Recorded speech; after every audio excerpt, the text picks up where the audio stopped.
I am very excited for this trade. Previously, I made a video on the Cavs and how they are a sleeper contender for the next couple years and going under the radar as a team full of all-stars. This trade seemed to wake a lot of people up.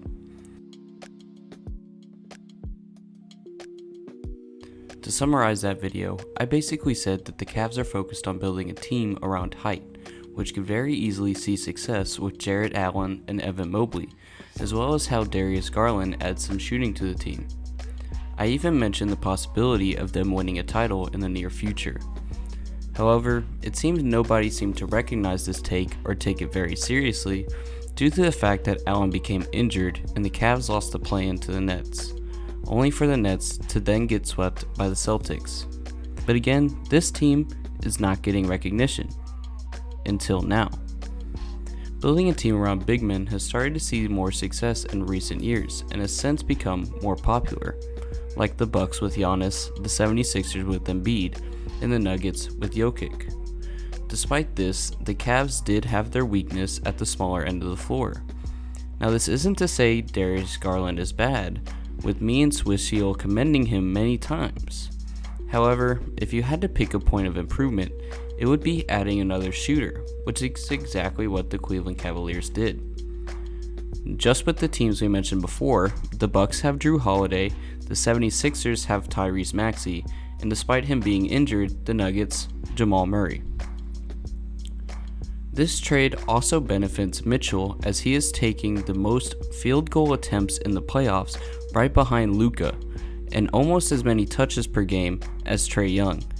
Yet, they still couldn't seem to find success on the Jazz. Donovan Mitchell needed help, and now he has it, going from bigs of Rudy Gobert and Bogdanovic to Allen and Mobley, and now a shooter with Darius Garland. Even when we remove Mitchell's offensive game, he has excellent defense.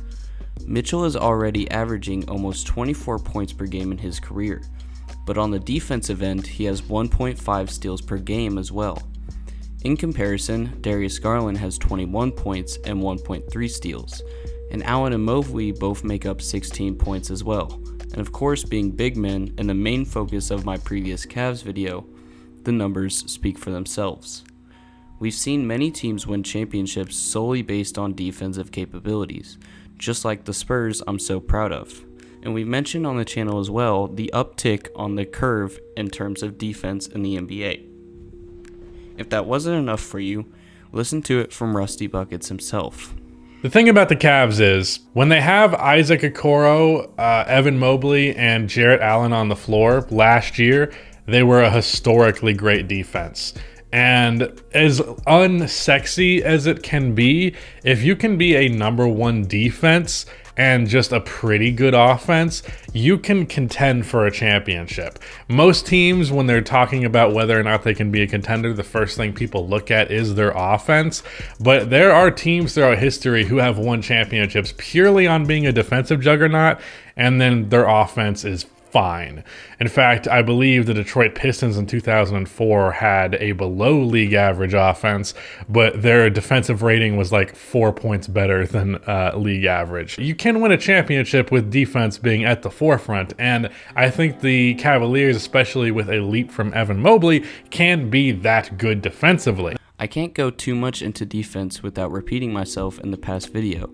But even against the big teams we mentioned at the beginning, like the Bucks and the 76ers, the height and defense of Allen and Mobley can guard Giannis and Embiid. But unfortunately, injuries interrupted us seeing that last year.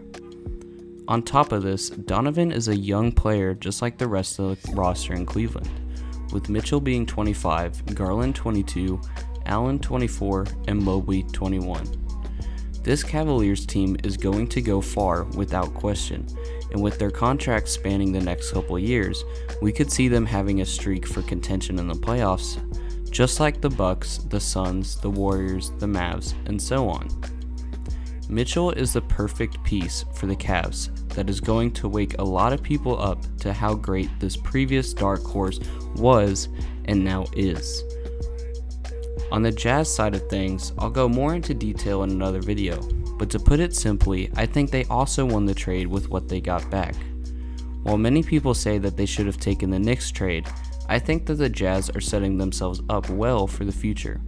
They are putting themselves in a similar situation as OKC, stocking up on picks in order to use them or turn around them for younger players. However, the Jazz again aren't the only team doing this, as obviously again the Thunder and other teams such as the Spurs are clearly tanking. So we'll have to see who comes out on top for that number 1 pick this season and how well keeping these picks goes for them. Anyway, that's all I got for this video, guys.